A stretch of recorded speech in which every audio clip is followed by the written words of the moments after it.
کمثل الشیطان حالت د دغه منافقانو په شان د حالت د شیطان دی. اذ قال للانسان اکفر، کله چې شیطان وایي انسان ته ته کفر وکا.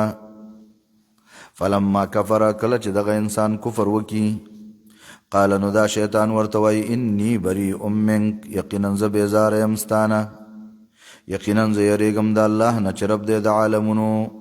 شیطان ورته وایي زه الله نه یریږم، دروغ وایي. فکان عاقبتهما، پس شو انجام د دواړو، انهما فی النار، چې دا دواړه به په اور کې وي او پکې همیشه به وي. دغه د سزا د ظالمانو. اخر کې امر دی د تقوا، بیا به د قرآن کریم عظمت او بیا د توحید تفصیل. د دې وجه نه بعض علما وایي د سورې حشر اخر کې د الله تعالی اسم اعظم موجود دی. څه بعض روایات هم په دې حوالې سره شته. یا ایها الذین آمنوا اتقوا الله، ای د ایمان والاو یره کوئ د الله نه په عقیده کې. ولتنظر نفس، او سوچ فکر دی کوي او نفس، ما قدمت لغد، په باره د هغه څه کې چې دی د ځان نه مخکې کي د سبا دپاره، قیامت دپاره تیاری وکړه. واتقوا الله، او یره کوئ د الله پاک نه، یعنی په باب د اعمالو کې هم یقینا الله ستاسو په عمل باندې خبر دی. ولا تکونو، او مکیږئ اے مؤمنانو، کالذین نسوا الله، پشان دا غچا چې هغو ير کړو الله پاک لرا، د الله توحید، د الله ذکر، د هر څه ير کړو. فانساهم انفسهم، نو الله ير کړل د هغوی نه ځانونه د هغوی. الله تعالی دا سزا ورکړه چې خپل ځان ته ولا د سره فکر راونه ګرځو چې د ځان د بچ کولو، د ځان د کامیابولو په قیامت کې سوچ فکر وکړي، څه کوشش وکړي. الله ته خپل ځانونه ير کړ. دغه کسان هم دوی وتونکي دي د الله د تابعدارۍ نه، برابر نه دي خاوندان د اور او خاوندان د جنت. خاوندان د جنت هم دوی کامیاب دي، هغه ګټور دي. د قرآن مجید عظمت شان وګوره. الله فرمایي که دا قرآن ما په یو غره باندې نازل کړی وی، معنا دا ده چې دا غر چې دی که نه، دا د دې صلاحیت ولري چې په قرآن پوهیږي او دا قرآن ورته ته ولولي. دا غر به د الله د یرې نه ټوکړې ټوکړې شوی وی، چاودلی به وی او عاجزي به یې کړې وه. قرآن دومره اثرناک کتاب دی، په غره کې لارې وباسي. نو چې ستا په زړه کې قرآن لارې ونه ویستلې او ستا د سترګو نه اوبه راونه ښکلې، دا اوښکې راونه بیولې، او د قرآن په وجه تا کې عاجزي رانله، تا کې یره رانله، معلومیږي چې ته د غره د ګټو نه هم ډېر سخت دی. لو انزلنا هذا القرآن على جبل، که چېرته فرض که مونږ نازل کړی وی دا قرآن په یو غره باندې، لرأیته، خامخا به تا کتلی او دې غر لره، خاشعا، عاجزي کوونکی. د قرآن اثر دا دی چې تا نه تکبر وځي، مستی د نه وځي، عاجزي در کې پیدا شي. متصدعا، چاودېدونکی، شلیدونکی، من خشیت الله، د وجې د یرې د الله نه. د قرآن اثر دا دی چې قرآن لوستونکی، قرآن اورېدونکی، په قرآن پوهېدونکی به د الله نه یریږي، هر وخت به د الله نه یریږي. وتلک الامثال، او دا مثالونه دي مونږ یې بیانو د خلکو دپاره، د دې دپاره چې هغوی ورکې فکر وکړي. او قرآن کریم ته چې خپله سینه کلاوی که نه، نو خصوصا په دې دا صفتونه د الله تعالی خپل عمل کې راوله، عقیده کې راوله. هو الله، دقه ذات الله دی، الذي، اغا الله دی، لا اله الا هو، چې نشته بل هیڅ حقدار د عبادت د بندګۍ بې د ده نه. عالم الغیب والشهاده، پوهه دی په هر پټ او په هر ښکاره. ستا د زړه په پټو رازونو هم خبر دی، ستا په ښکاره عملونو هم خبر دی، هر څه دی ورته معلوم دی. لا اله الا الله هو الرحمن الرحیم، دغه ذات ډېر مهربان دی، همیشه مهربان دی. هو الله الذي لا اله الا هو، خاص دغه ذات الله دی، هغه الله چې نشته حقدار د بندګۍ ما سوا د ده نه بل څوک. الملک، الله بادشاہ دی، تکوینی بادشاہی هم د الله ده. دا ګوره دا ورځ شپې الله بدلی، مړه کول او ژوندي کول هغه کوي، غریب کول مالداره کول هغه کوي، بادشاہ تخت خېژول او د تخت نه کوزول هغه کوي، بیماری هغه راولي، بیماری هغه لرې کوي. بادشاہ دی الله تعالی، الله بادشاہ دی. کله داسې بیماری، کله داسې وایرس، داسې یو شی الله تعالی پیدا کړي چې ټوله دنیا هغې ته حیرانه وي، ټوله دنیا چې ده نو هغه په ځای باندې ودرېږي. د کرونا په شکل کې یو څیز راوویسته، دنیا یې جام کړه. الله ملک دی، بادشاہ الله دی. او دغه الله که څوک ګونګ پیدا کوي نو هغه ګونګ وي، بس څوک دا کولی نشي چې هغه خبرې شروع کړي. او که هغه درله د خبرو طاقت درکوي بس خبرو طاقت درکوي. کړون دې پیدا کړي ړون به، که بنا دې پیدا کړي نو بنا به. خو بادشاہ دی الله پاک. او تشریعي نظام کې بادشاهي د الله ده. الله بادشاہ دا دی چې الله موږ ته قانون را لېږلی چې هغې ته قرآن ویلی شي، هغې ته حدیث ویلی شي. هغه بادشاہ دی، ته به د دې قانون د لاندې ژوند تېرې، ته رعیت یې. القدوس الله پاک پاک دی د هر قسم عیب نه. په الله تعالی کې هېڅ قسم عیب او نقصان نشته. قدوس ذات دی. السلام سلامتیا ورکوونکی ذات دی، سلامتیا ورکوونکی دی. بعضې وایي القدوس الله پاک ډېر لوی ذات دی. السلام خاوند سلامتیا دی، د هر عیب نه سالم دی، بچ دی. المؤمنو الله تعالی امن ورکوونکی ذات دی. یا المؤمنو الله تصدیق کوي د خپلو پیغمبرانو په ورکولو د معجزاتو سره. المهیمنو الله پناه ورکوونکی ذات دی. مهیمن دی، پناه ورکوونکی چې د چا حفاظت کوي او د حفاظت ذمهواري واخلي که نه هغه ته هېڅوک هم څه نشي ویلی. مهیمن دغه ذمهواري اخیستونکي ته وایي.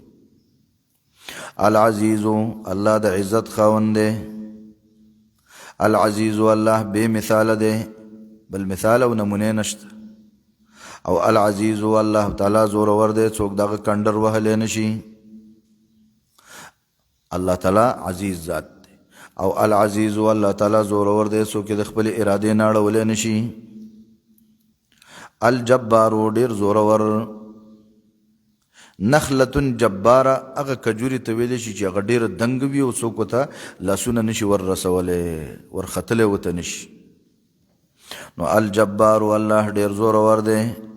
دویم الجبارو الله پټۍ لګونکی دی په زړونو د مصیبت زدهو باندې. مصیبت در باندې راشي الله دې زړه ورته کلک کړي، بس دغې ته جبار وایي. الله د زړونو کلکونکی دی د مصیبت په وخت کې. یو طرف نه به درته تسلي درکړي. المتکبر الله پاک دعوه کوونکی د لویۍ دی او حقدار د لویۍ دی او ښکاره کوونکی د لویۍ دی. دا باب تفاعل دی. المتکبر الله ډېر لوی ذات دی او د لویۍ دعوه هم کوي. ګوري هغه لوی ښکاره کوي. سبحان الله پاک وګڼئ الله په پاک ګڼلو سره د هغه څه نه چې دا مشرکان یې ورسره شریک جوړوي. هو الله الخالق دغه ذات الله دی چې خالق دی. البارئ جدایي راوستونکی دی د خپل مخلوق. ته نه ګورې په ټوله دنیا کې دوه انسانان یو شانته نه دي. د ګوتو دا لکیرې چې دي دا یو شانته نه دي، او دارنګه د دوه انسانانو سترګې یو شانته نه دي. اگر که دواړه ورونه دي، که غبرګوني ورونه هم وي، الله د انسانانو په دې پیدایش کې وي د بل نه جدا پیدا کړی. المصور شکل ورکوونکی دی. دا قسم قسم شکلونه الله خپل مخلوقات ته ورکړي. بیا د انسانانو دا مختلف شکلونه په شکلونو کې دا خلک جدا کړي دي او د دې جدایۍ ډېرې فایدې دي. په دې باندې یو بل پیژندلی کېږي. که ټول انسانان یو شانته وی بیا خو به د کور زنانو ته پته نه لګېدله چې دا دروازې ته چې ولاړ دی دا خپل دی که پردی دی. نو هر څوک به دننه راوستلی. د زوی او د بل سړي به بیا فرق څنګه کېده، د رشته دار او د پردي به بیا فرق څنګه کېده. دارنګه یو سړی جرم وکړي، غلا وکړي، بل څه بد وکړي، بیا به د یو کس د بل کس جدایي څنګه کېدله. له الاسماء الحسنى خاص داغه دپاره صفتونه دي ډېر ښکلي. پاکي بیانوي هغه لره هغه څوک چې اسمانونو کې دي او ځمکه کې دي او دغه زورور دی، حکمت والا دی. العزیز الحکیم د صورت په سر کې هم فرمایلو، اخر کې بیا وفرمایل. سورة الممتحنة، سورة الممتحنة او سورة الامتحان، سورة المودة. په دې کې لس د پاسې یو نیم زر حروف دي، 348 کلمات دي. دا الله د دشمنانو نه د بایکاټ سبق دی.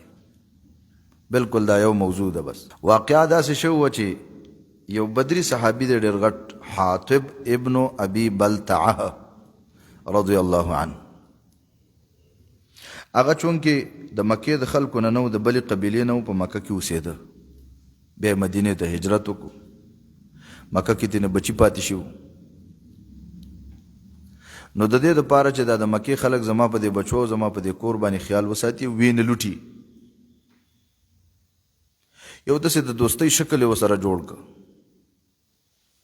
چې ګنې د نبي علیه السلام یو راز د هغې ته وښیم نو دا به په هغې یو احسان واړو. د ساره په نوم باندې یو زنانه وه، هغې ته څه پیسې ورکړې چې زما دا خط یو سا په مکه کې پلانې کس مشران به وګوري هغې ته بیا واله کړي. پکې دا و چې د الله تعالی پیغمبر یو لښکر را جمع کړی د سیلاب غوندې په تاسو در روان دي. ورسره دا هم لیکلي وه چې که دا پیغمبر یوازې هم درشي الله یې در باندې زور ورکوي، خو ما تاسو خبر کړئ. پکې لیکلي و چې زما دلته بچي دي، تاسو هغې سره لږ ګزاره وکړئ، خیال یې وساتئ. الله جل وعلا خپل نبی ته وحی وکړه چې دغسې ښځه روانه ده په پلاني ځای کې، خط یې په مخه کړی ده، راګیرې کوي. علي رضی الله عنه، زبیر رضی الله عنه او ابو مرصد غنوي رضی الله عنه او مقداد رضی الله عنه دا څلور ورپسې ورولېږل. ورته وویل چې په بطن نخله مقام کې به دا ښځه تاسو راګیره کوي او تیز شئ، خط به ترې واخلئ را بیولئ. هغو چې هلته هغه ښځه ولیدله هغې ورته ویل ما سره خط نشته. د الله د نبي په خبره کې د صحابو خو شک بلکل نه راته کنه، بلکل. نو علي صاحب ورته وایي چې والله چې دا جامې هم د نه وباسم خط به څنګه نه راخلي.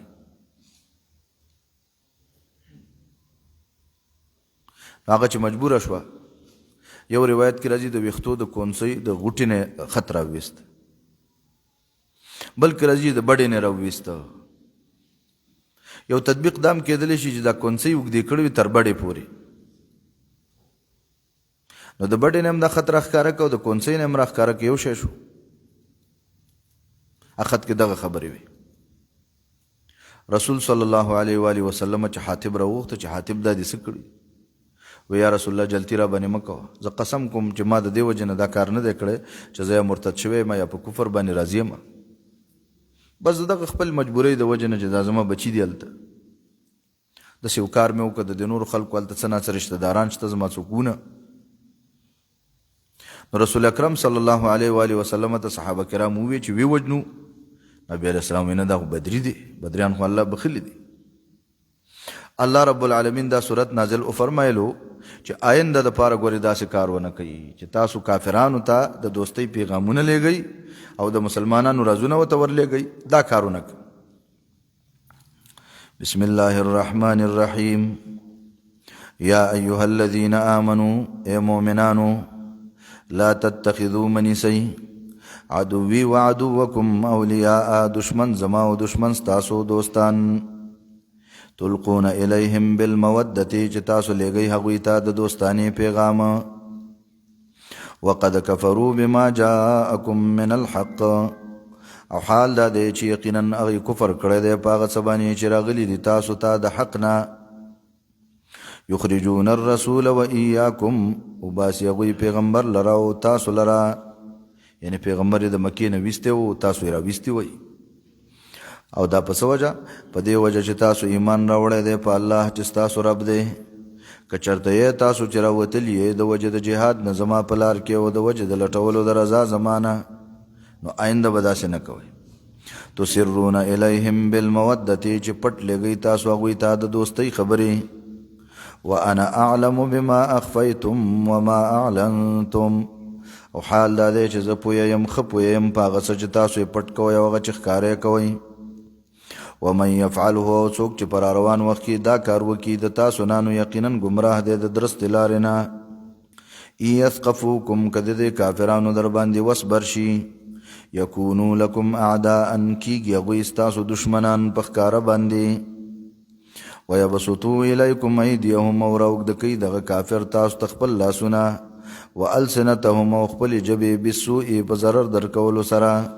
وودو لو تکفرون، وغی دا خوښوي چې تاسو کافران شئ.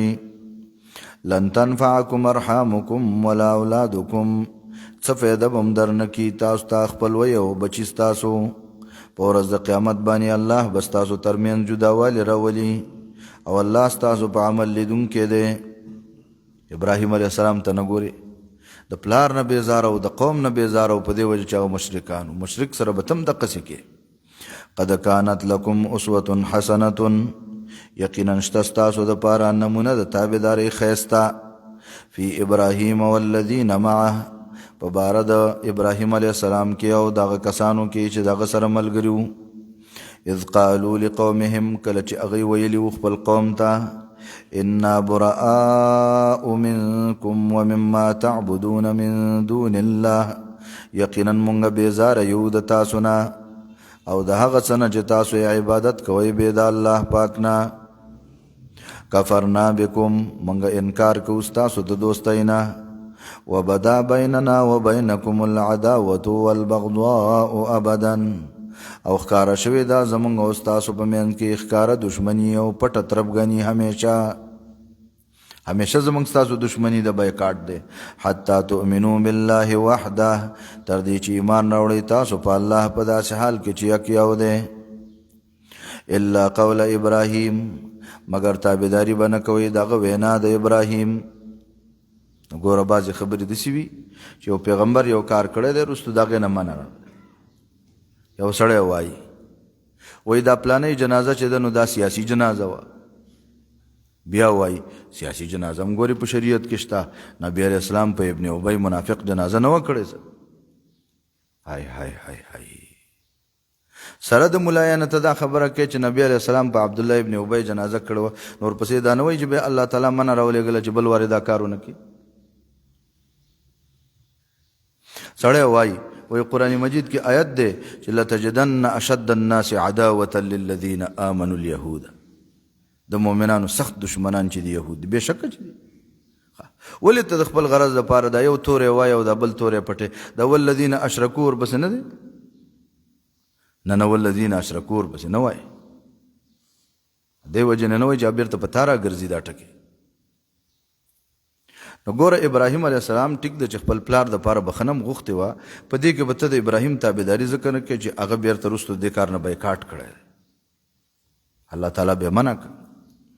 نو الا قول ابراهیم مگر تابعداري به نه کوئ د وینا د ابراهیم علیه السلام لابیه چې خپل پلار ته یې کړې وه چې لاستغفرن لکه خامخا ضرور به تا دپاره بخښنه وغواړم. وما املک لك او زه اختیار نه لرم ستا دپاره من الله د الله د عذاب نه من شی د هیڅ یو شي. ربنا علیک توکلنا والیک انبنا والیک المصیر ای زمونږ الله خاص په تا باندې مونږ توکل کړی دی او خاص تا ته مونږ راګرځو او خاص تا ته په آخرت کې هم واپسي ده. ربنا لا تجعلنا فتنة للذین کفروا ای زمونږ ربا مگر زه مونږ لره عذاب راکړی شوي په لاس د کافرانو ته مه مغلوب کوه یا الله چې د هغې په لاس باندې راته عذاب میلاو نه شي. ابه د هغې دپاره امتحان چې ګنې مونږ په حق یو. واغفر لنا ربنا او بخښنه راته وکړه ای زمونږ الله یقینا ته زورور ذاتې حکمت والا ذاتې. لقد کان لکم فیهم اسوة حسنه خامخا یقینا شته ستاسو دپاره په باره د ابراهیم علیه السلام او د هغه د ملګرو کې نمونه د تابعدارۍ ښایسته. لمن کان یرجو الله والیوم الاخر دپاره د هغه چا چې عقیده ساتي د الله تعالی او د ورځ وروستنۍ. ومن یتولی او څوک چې مخ واړوي د ابراهیم علیه السلام د تابعدارۍ نه نو یقینا چې الله تعالی بې پروا دی ستایلی شوی دی. او دغه کافران چې تاسو ورسره دشمنان یی دې کې به ګورې څه داسې وي چې وروسته به مسلمانان شي. اوس به ورسره کلکه دشمني کې بیا به ورسره کلکه دوستي کې چې مسلمان شي. عسى الله د الله تعالی نه امید دی ان یجعل چې وبګرځوي بینکم و بین الذین عادیتم منهم په منځ تاسو کې او په منځ دغه کسانو کې چې تاسو ورسره دشمني کړې ده د دغه کافرانو نه نو څه به الله تعالی په منځ کې وګرځوي مودة دوستي مینه به الله راولي. سوال دا دی چې دا خو دومره خطرناک کافران دي او مسلمانانو سره دومره لړایانې کړي دي دا خو نشي کېدلی چې دا بیرته ایمان قبول کی. الجواب والله قدیر او الله کولی شي. سوال دا دی چې دا دومره جرمونه چې کړي مسلمانان وجلی دي بیا به سره څنګه دوستی کو که ایمان راموړي. جواب والله غفور الرحیم اوس د کفارو قسمونه ذکر کوي. بعض کافرانو سره د دنیا راشه درشه یا تحفې ورکول، تلې راغلی کول، دا جایز دي. لا ینهاکم الله، نه منع کوي تاسو لره الله پاک، عن الذین، د هغه کافرانو نه، لم یقاتلوکم فی الدین، چې هغې ستاسو سره جنګ نه دی کړی د دین په باره کې. کافر دی خپل کفر کوي، تا سره جنګ نه کوي. ولم یخرجوکم، او نه ایستلي تاسو، من دیارکم، د کورونو ستاسو نه. الله پاک تاسو د دې خبرې نه منع کوي، ان تبروهم، چې تاسو څه نیکي کوئ د هغوی سره، وتقسطوا الیهم، او انصاف کوئ د هغوی سره. کم د راشه درشه حقوق وي هغه وله ورکوئ، تحفې دله درکړې ته وله تحفه ورکې. ان الله یحب المقسطین، یقینا الله مینه کوي د انصاف کوونکو سره. انما ینهاکم الله، یقینا منع کوي تاسو لره الله پاک، عن الذین، د دوستۍ د هغه کافرانو نه، قاتلوکم فی الدین، چې تاسو سره جنګ کړی دی په باره د دین کې. واخرجوکم من دیارکم، او استلی تاسو د کورونو ستاسو نه. وظاهروا علی اخراجکم، او یو د بل سره مددونه کړي دي ستاسو پر ایستلو باندې. نو الله تاسو لره منع کوي د دې خبرې نه، ان تولوهم، چې تاسو ورسره دوستي وکئ، او څوک چې ورسره دوستي کوي نو دغه ظالمان دي.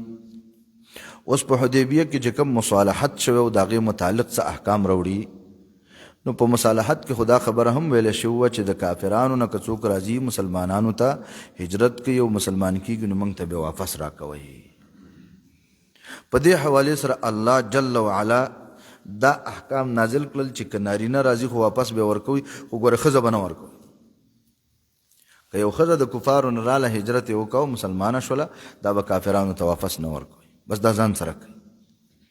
یا ایها الذین آمنوا، ای مؤمنانو، اذا جاءکم المؤمنات، کله چې راشي تاسو ته مؤمنې ښځې، مهاجرات، هجرت کوونکې، فامتحنوهن، نو امتحان پې وکئ.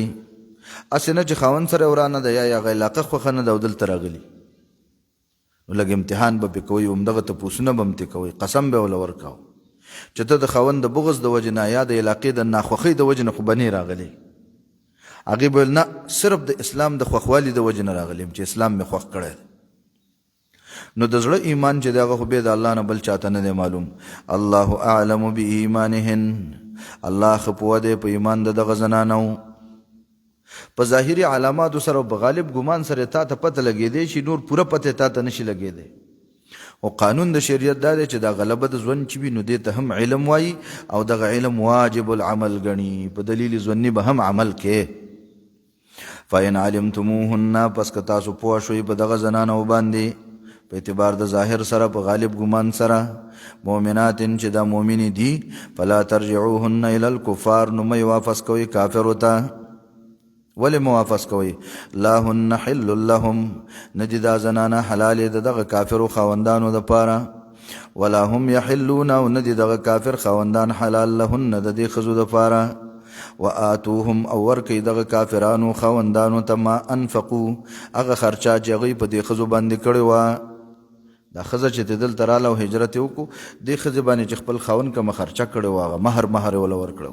تاسو ورپسې د دې مدینې نه هغه مهر ورولېږئ چې دا مهر مو واخله، خو ښځه دله واپس نه درکړو. د صلح په زمانه کې د کفارو سره به په دې احکامو باندې پاسداري کېږي. ولا جناح علیکم، او گناه در باندې نشته، ان تنکحوهن، چې دغه ښځې په نکاح واخلئ. اذا آتیتموهن اجورهن، کله چې تاسو ورکوئ دوی ته مهرونه د دوی. ولا تمسکو، او مه راټینګوئ، بعصم الکوافر، پړي د کافرو ښځو یا غوټې د کافرو ښځو. د دې څه معنا ده؟ که ستاسو یوه ښځه چېرته کافره وي، په مکه کې پاتې وي، او یا د نه اوس د دې ځینه لاړه کافره شوه مکې ته، هغه هم پسې ورپرېږدئ. بس که هغو نه دلته راله هغوی ته یې مه ورکوئ، که تاسو نه لاړه هغه هم لاړه، بس بېرته یې مه غواړئ، د هغې هغه غوټه چې ده نو مه راټینګوئ. واسألو، او تاسو هم وغواړئ د کفارو نه، ما انفقتم، هغه خرچه چې تاسو پې کړې وه. ستا ښځه چې هلته هغې ته پاتې شوه او کافره شوه، نو بس هغې باندې چې تا کوم مهر خرچه کړې د هغه د کفارو نه وغواړئ، هغه مهر راولېږئ او ښځه بس تاسو شوه. ولیسألو، هغې دې هم وغواړي، ما انفقو، هغه خرچه چې هغې کړې وي په خپلو ښځو. ذالکم حکم الله، دا د الله فیصله ده، یحکم بینکم، فیصله کوي ستاسو ترمنځ، او الله علیم دی، حکیم دی. وان فاتکم، او که چېرته لاړه شي د تاسو نه، شیء یوتنا من ازواجکم ستاسو د بیبیانو نه الی الکفار کافرو ته لاړه کافره شوه هغو ته ورله خو تاسو د هغې نه مهر وغوښتو چې یاره دا مهر لاله راکړئ هغې دله نه درکاو فعاقبتم پس تاسو پې نوبت راغی ستاسو نمبر پې دا راغی چې بلو د کافرو نه مې یو ښځه تاسو له راله نو بیا به د دغې ښځې خاوند ته هم تاسو مهر نه ورکوئ ځکه چې د مسلمان ته هغې نه دی ورکړی د هغې په ځای به داسې کار وکړئ چې د کوم مسلمان نه چې ښځه تلې وه ده ته دا مهر ورکوي کافرانو ته یې مه ورلېږئ فآتوا الذین نو تاسو ورکوئ هغه مؤمنانو ته ذهبت ازواجهم چې تلې دي ښځې د هغې کافرو ته څه شی ورته ورکوئ مثل ما انفقو په برابر د هغه مهر چې دی پې خرچ کړی و واتقوا الله الذي انتم به مؤمنون او یره کوئ د هغې الله نه چې تاسو په هغه باندې ایمان لرونکي یئ یا ایها النبی اے پیغمبر صلی الله علیه و آله وسلم اذا جاءك المؤمنات کله چې راشي تاله مؤمنې ښځې یبایعنک په داسې حال کې چې دوی تا سره بیعت کوي نارینه به چې مسلمان شنو بیعت به دا و چې نبی علیه السلام سره به لاس میلاوه ام المؤمنین قسم کوي چې رسول صلی الله علیه وسلم کومې ښځې سره لاس نه دی میلاو او ښځو ته طلب وکړو چې موږ سره بیعت وکړه مانې موږ سره لاس میلاو که که نه نبي علیه السلام ورته ووایي انی لا اصافح النساء زه ښځو سره لاس نه میلاوم زما تاسو ته دا وینا چې یوې ښځې ته وي دا داسې ده لکه ټولو ته نو الرسول الکریم صلی الله علیه و آله وسلم زنانو سره چې بیعت کو نو صرف په الفاظو سره به ورته خبرې وکړې ورته ویل به تاسو په دې به ټینګ یئ هغې ویل ما او موږ به ټینګ بس زه ستاسو بیعت وشو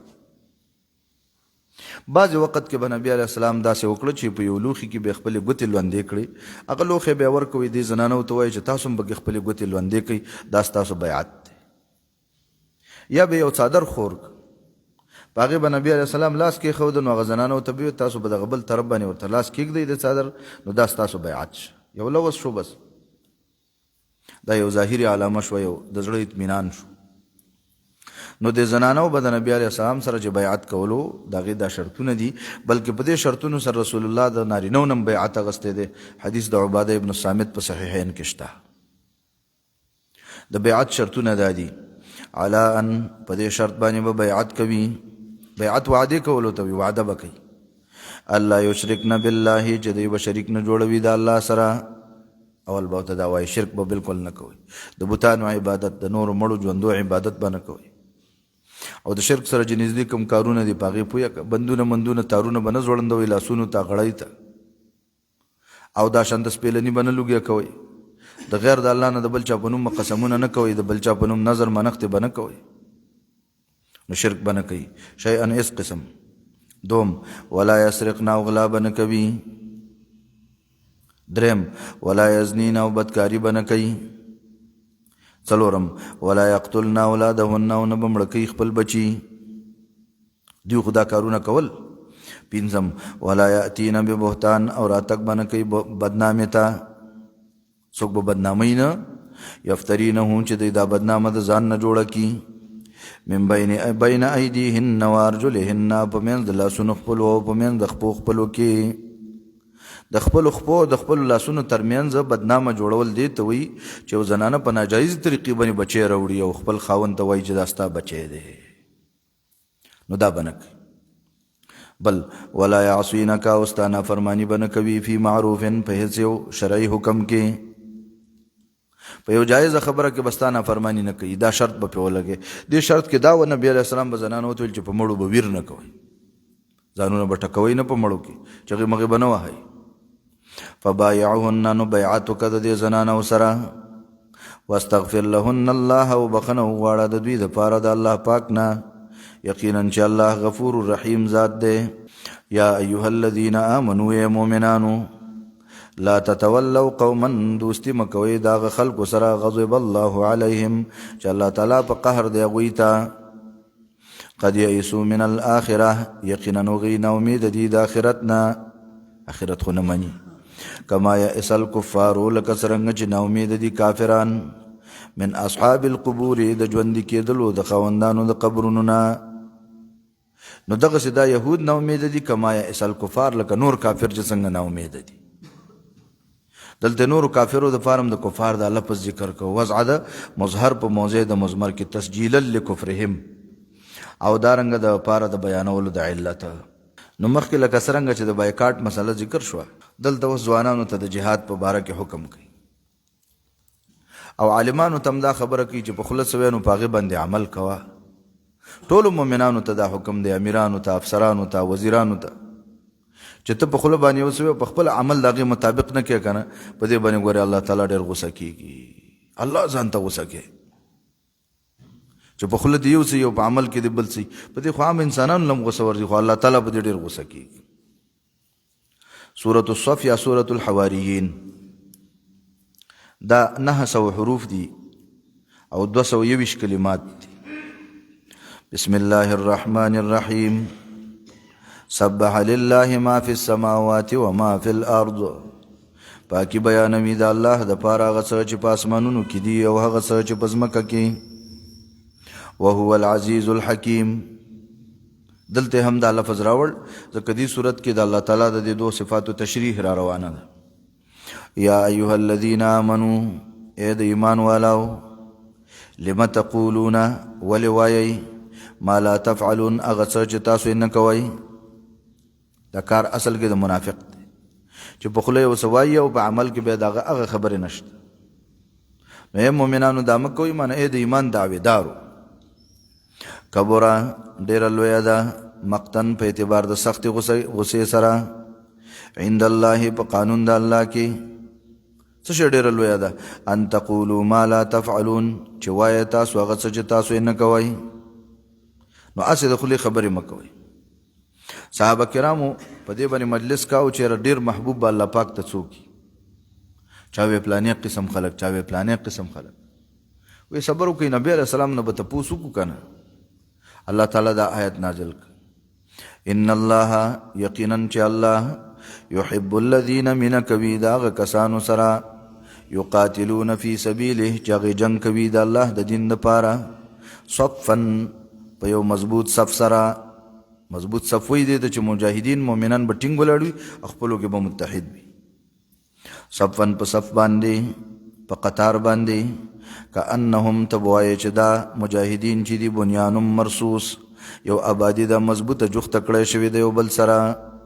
مرصوص دغه ته وایي چې دا د خښتې دا بلاکونه چې دي دا یو بل سره جوخت ولګولی شي. نو ته به دا دغه شان د جوخته کړی شوي او بنده کړی شوي آبادي د مضبوطه، داسې یو د بل مټ مضبوطه، یو د بل ملا مضبوطه، داسې اتفاق او اتحاد پکې وي. وإذ قال موسی لقومه، او کله چې فرمایلی موسی علیه السلام خپل قوم ته، یا قوم لم تؤذوننی، زما قومه ولې تاسو ما تنګوئ. تنګول په پرېښودلو د جهاد سره. وقد تعلمون انی رسول الله الیکم، او حال دا دی چې تاسو پوهیږئ چې یقینا زه د الله پاک استازی یم تاسو ته. نو جهاد وکئ، مه کوئ. فلما زاغوا، نو هر کله چې دغه خلک کاږه شول د عیسی د تابعدار، د موسی علیه السلام د تابعدارۍ نه او کاږه شول د جهاد نه، ازاغ الله قلوبهم، نو کاږه کړل الله تعالی زړونه د هغوی د ایمان نه. والله لا يهدي القوم الفاسقين، والله تعالی توفیق نه ورکوي قوم نافرمانو ته. عیسی علیه السلام واقعه وګوره. وإذ قال عیسی ابن مریم، او کله چې وفرمایل عیسی زوی د مریم، یا بني اسرائیل، مخکې د موسی علیه السلام په وینا کې یا قوم لفظ و، دلته یا قوم یې ونه ویلو. دلته دې خبرې ته نظر شوی چې قوم چې وي نو دا د پلار د طرف نه نسب ثابتېږي، د پلار د طرف نه په نسب سره. د عیسی خو پلار شته نه. نو یا بني اسرائیل، یا بني اسرائیلو، انی رسول الله الیکم، یقینا زه د الله پاک استازی یم تاسو ته. په داسې حال کې چې تصدیق کوونکی یم د هغه څه چې زما نه وړاندې وو چې هغه تورات دی، او په داسې حال کې چې زه زیری درکوونکی یم په یو پیغمبر سره، یأتی من بعدی، دا پیغمبر به راځي رستو زمانه، اسمه احمد، چې د هغه نوم به وي احمد. عیسی علیه السلام دا زیری ورکړو.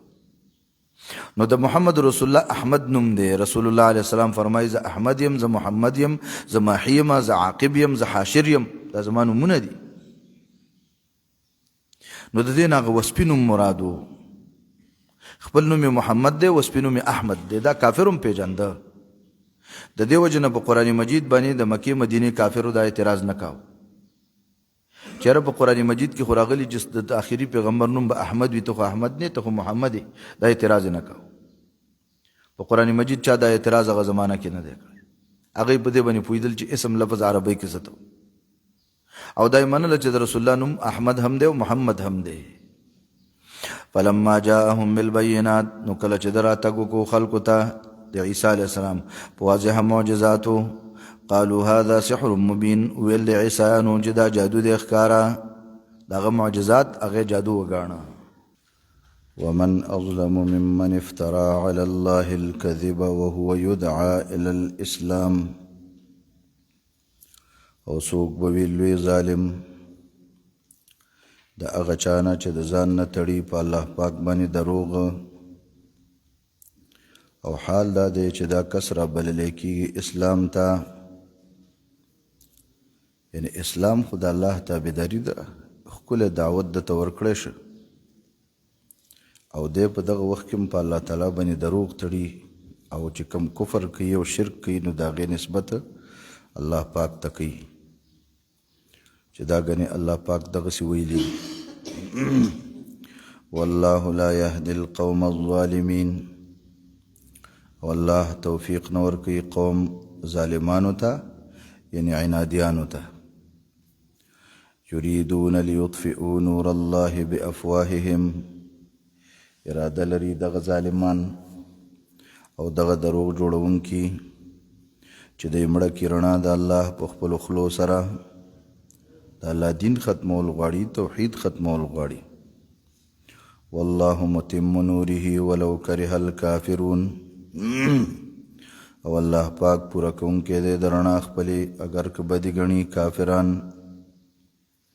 هو الذي ارسل رسوله بالهدى ودين الحق دا سبق په سوره توبه کې ویل شو او دلته مخکې سوره فتح کې هم او دلته هم فرمایي دا الله هغه ذات دی چې رالیږلی دی خپل پیغمبر په هدایت سره او په دین حق سره